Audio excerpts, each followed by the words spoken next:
We're back. Hello and Happy New Year. Happy- Welcome to the MAK Show, everybody. Infinite thanks for following us last year. This year we have a slew of all new episodes and topics to talk about that we're really excited about. I'm Anita K. I'm MelodicMic. Stay tuned. We got something that you need to hear about because when do you know when it's finally over? Ooh.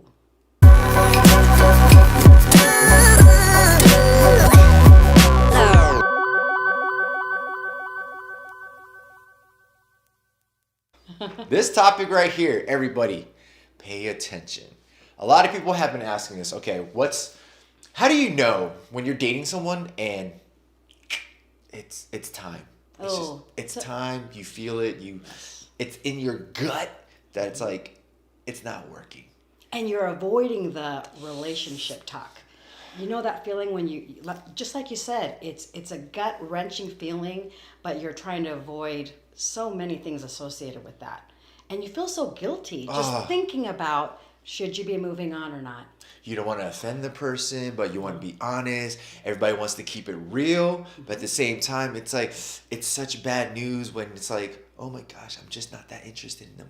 Yes. So let's take a female's perspective on when you may possibly believe that it's over with, your mate or the person you're dating. Well, speaking from personal experience, which I think is probably the most valuable, and I think a lot of ladies can attest to this, and I think a lot of guys can attest to this, but I think there's maybe about three things to consider.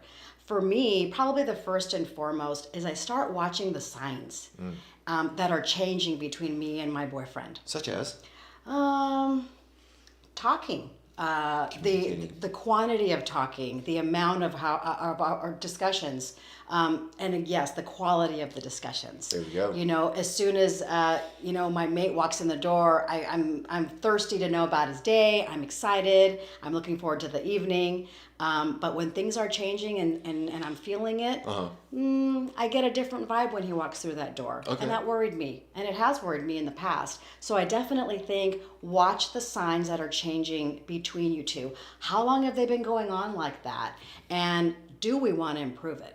Mm-hmm. Number two, sometimes you have to agree to disagree.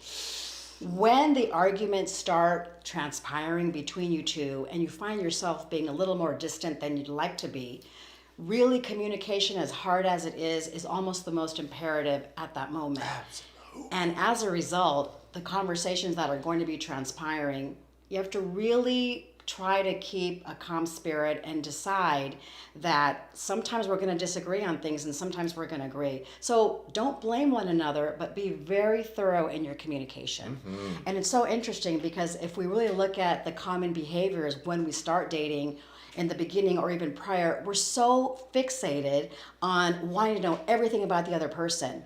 And then when we're in the relationship later down the road, and we all know what this feels like, the things that bother us the most are the ones that we most are fixated on. And that's another sign. So you're telling me like when you get over this so-called cloud nine feeling. Yes. Of the whole, oh, this is so great. This is so beautiful. And you get into the nitty gritty of the daily life, right? I agree with you. Okay. I think that's an excellent point.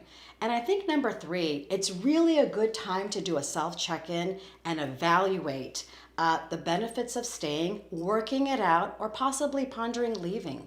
So you really have to do a lot of self-analysis by yourself. Be careful with all of the external noise when you're sharing private information about your relationship that can really, give you biases that you probably don't need. Right. So a lot of alone time and self-awareness can determine, and you maybe need to follow your gut just as much, if not more, at that point.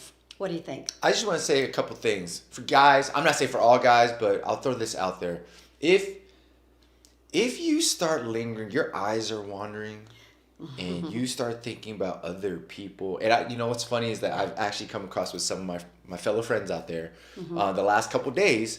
They're dating someone, and they're starting to feel as it's flatlining, it's not working out, but they're not willing to have that conversation. Why do you think that is? They're punks. No, I mean, it's I'm sure they're not. I think they just have this gut-wrenching feeling where it's not comfortable. And there's a lot of people out there that, when you haven't accepted your truth and you haven't accepted the fact that, you're not in it and you want to have that conversation, but you can't have it because you just are scared of it. Yeah. right? You withdraw. So what you do is you find an avenue out, and you hope that based on your actions, this person will break up with you so you don't have to do the dirty work, and then you can escape.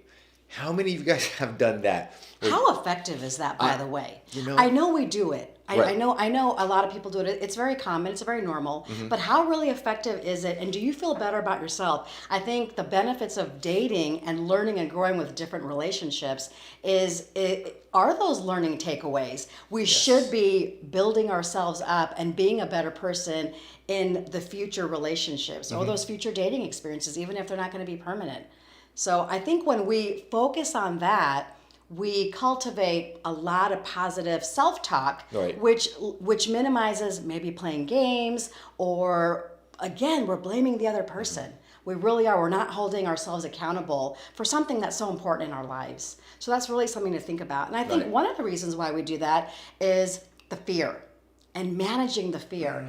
You know, the what ifs. Well, if I break up, am I going to find somebody better? I don't think I will. Maybe I will, maybe I won't. And all the negative self-talk that goes Right. associated with that. Because even if it's your choice, there's a level of disappointment and sadness that it didn't extend longer than what it really is. So I think a lot of it is not to harbor on the past and expect the future is going to be the same way, and all the while to learn those fear-based techniques that can really stop you in those tracks so you can have more fulfilling relationships and, more importantly, better conversations.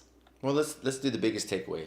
What for me, what I think is you have to hold yourself accountable. Yes. You really do. Yes. Be honest with your mate. Be honest.